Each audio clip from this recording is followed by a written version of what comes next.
महाराष्ट्रातील प्रत्येक विद्यार्थ्याला समान शैक्षणिक संधी मिळावी या उद्देशाने इलेक्ट्रिक मॅन अभय डिरंगारे यांनी राज्यातील सर्व 36 जिल्ह्यांच्या मुख्यालयी MA भारतरत्न डॉक्टर बाबासाहेब आंबेडकर विचारधारा हा पदव्युत्तर अभ्यासक्रम तातडीने सुरू करण्याची मागणी करत जिल्हाधिकाऱ्यांमार्फत मुख्यमंत्री व उच्च व तंत्र शिक्षण मंत्र्यांना निवेदन सादर केले। निवेदनात सध्या हा अभ्यासक्रम मोजक्याच विद्यापीठांमध्ये उपलब्ध असल्यामुळे ग्रामीण, आदिवासी, शेतकरी, कष्टकरी आणि आर्थिकदृष्ट्या दुर्बल विद्यार्थ्यांना उच्च शिक्षणापासून वंचित राहावे लागत असल्याचे नमूद करण्यात आले आहे। त्यामुळे प्रत्येक जिल्ह्यात हा अभ्यासक्रम, संशोधन केंद्र, आवश्यक प्राध्यापक, डिजिटल सुविधा, शिष्यवृत्ती, वसतिगृह आणि विशेष निधी उपलब्ध करून देण्याची मागणी करण्यात आली।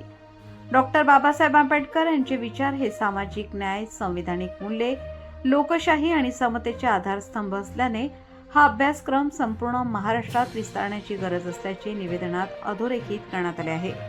यावेळी कपिल रंगारी, शुभम गजभिये, अभिनव तिडके, निखिल ब्राह्मणे यांच्यासह अभय डी रंगारी उपस्थित होते।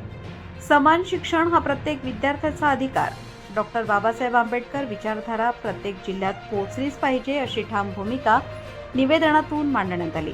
आकाश नंदागवळी, भंडारा गोंदिया जिल्हा प्रमुख।